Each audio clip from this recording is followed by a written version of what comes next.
अस्सलाम वालेकुम क्लास।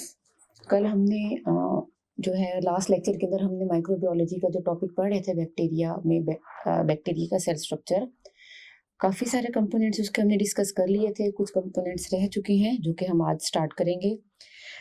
आज जो हम कंपोनेंट स्टार्ट कर रहे हैं वो है cell surface components. Cell surface components मतलब जो बैक्टीरिया की सेल के सरफेस के ऊपर से मौजूद है, बाहर से मौजूद है।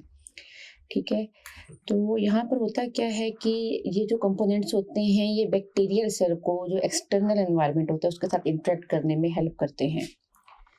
तो इसीलिए हम जो बैक्टीरिया के साथ ये कंपोनेंट्स जो होते हैं वो मुख्तलिफ अंदाज में अटैच होते हैं और इन्वायरमेंट के अंदर कोई फ्लक्चुएशन होती है तो उसको सर्वाइव करने में हेल्प करते हैं। और कुछ कंपोनेंट्स की एग्जांपल्स भी दी गई और उनको आगे डिस्कस भी किया गया है। उनके नेम्स पहले बताए गए हैं, जैसे कि फ्लैजेला है, फिम्बरी है, पिलाई है, कैप्सूल्स हैं एंड एस लेयर्स। फ्लैजेला को हम देखते हैं। फ्लैजेला जो है वो एक मोटिलिटी के लिए यूज होने वाला कंपोनेंट है। ये हेलिकल शेप स्ट्रक्चर होता है जो कि सेल सरफेस मौजूद है। जिस प्रोटीन से बना होता है उस प्रोटीन को हम फ्लैजेलिन कहते हैं। और जहाँ पर फिलामेंट्स जो होता है, where the filaments enters the surface of the bacterium there is a hook of the in the flagellum। होता क्या है कि ये फ्लैजेलम बैक्टीरियल सेल के साथ एक हुक के जरिए अटैच होता है और वहां पर वो प्रोटीन जो कि बैक्टीरियल सेल सरफेस के साथ फ्लैजेलो को अटैच कर रही है फ्लैजेलर मोटर्स कहलाती हैं। इसकी मदद से क्या होता है, फ्लैजेलम जो होता है वो रोटेट करता है जिसकी वजह से बैक्टीरिया मूव करेगा।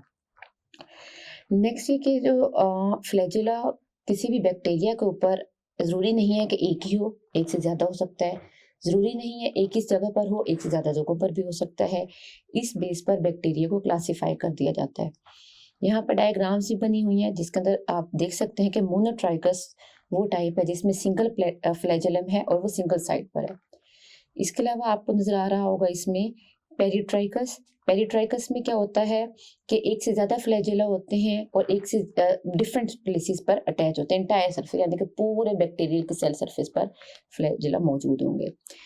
इसके अलावा हमारे पास लोफोट्राइकस है। लोफोट्राइकस में भी मल्टीपल फ्लैजेला हैं लेकिन वो एक ही स्पॉट से ओरिजिनेट हो रहे हैं।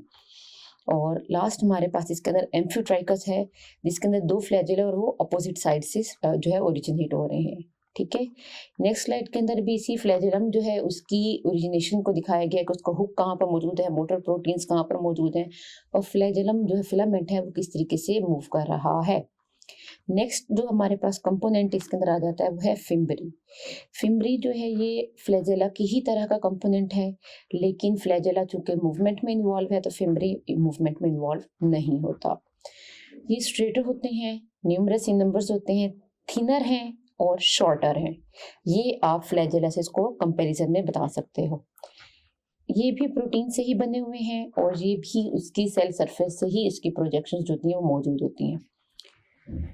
इसका काम क्या है, क्योंकि ये मूवमेंट में तो इन्वॉल्व नहीं है, ये एडहेजन में इन्वॉल्व है। ये क्या करते हैं, बैक्टीरियल सेल को किसी भी दूसरे एनिमल टिश्यू के साथ, जैसे कि पैथोजेनिक बैक्टीरिया होते हैं या किसी सरफेस के साथ अटैच होने में हेल्प करता है।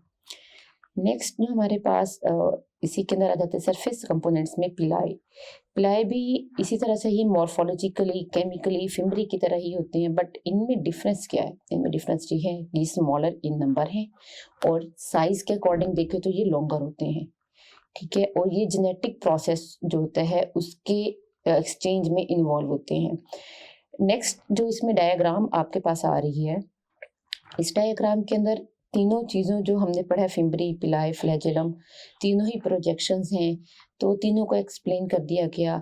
आपको जो न्यूमरस नंबर नज़र आ रही हैं वो क्या है, वो आपके पास है फिम्बरी। जो कम है नंबर में मगर लॉन्ग है पिलाई है, और जो सिंगल मौजूद है आपके पास वो फ्लैजेलम है। इसके बाद नेक्स्ट हम बाकी कंपोनेंट्स को डिस्कस करते हैं, तो उसमें आ जाता है capsule and slime layers.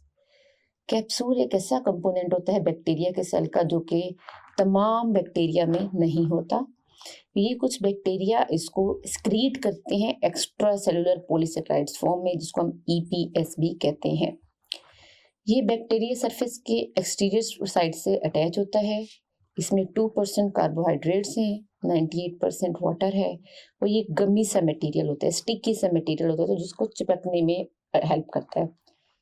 Morphologically अगर हम देखें तो कैप्सूल 2 फॉर्म्स में मौजूद है। अगर तो वो टाइट है, रिजिड फॉर्म में है, क्लोजली पैक्ड है तो हम उसको कैप्सूल का नाम दे देते हैं, लेकिन अगर वो लूजली अटैच है तो हम उसको स्लाइम का नाम देते हैं। दोनों का काम एक ही है, ठीक है?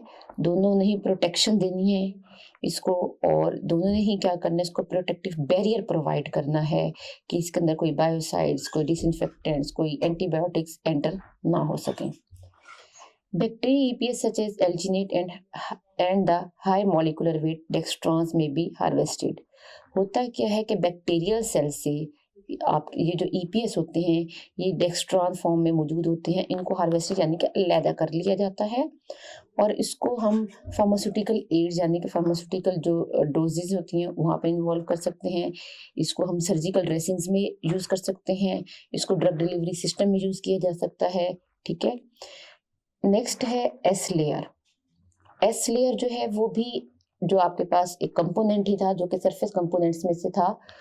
एस लेयर में क्या है कि 2 dimensional paracrystalline array of protein termed S layers, ठीक है? इसमें होता है क्या है कि प्रोटीन्स मौजूद होती हैं, प्रोटीन्स की 2 डायमेंशनल लेयर मौजूद होती है, उसके अंदर वेरियस सिमेट्रीज इन्वॉल्व होंगी और ये सिमेट्रीज दरअसल सेल वॉल की वैरायटी को शो करती हैं। ऑल्दो इनका जो ट्रू फंक्शन है कि आखिर एस लेयर्स का मेन फंक्शन है क्या, वो अभी तक अननोन है, लेकिन हम ये कह सकते हैं कि ये क्या करते हैं कि ये एक्सटर्नल परमेबिलिटी बैरियर के तौर पर काम करते हैं। नेक्स्ट डायग्राम में हमें एक सिंपल जो है वो डायग्राम में पता चल रहा है जो कंपोनेंट्स, जैसे कि सबसे पहले साइटोप्लाज्मिक मेम्ब्रेन है, सेल मेम्ब्रेन हो गई, इसके बाद आपके पास सेल वॉल के कंपोनेंट्स हैं, एस लेयर है, स्लाइम कैप्सूल है।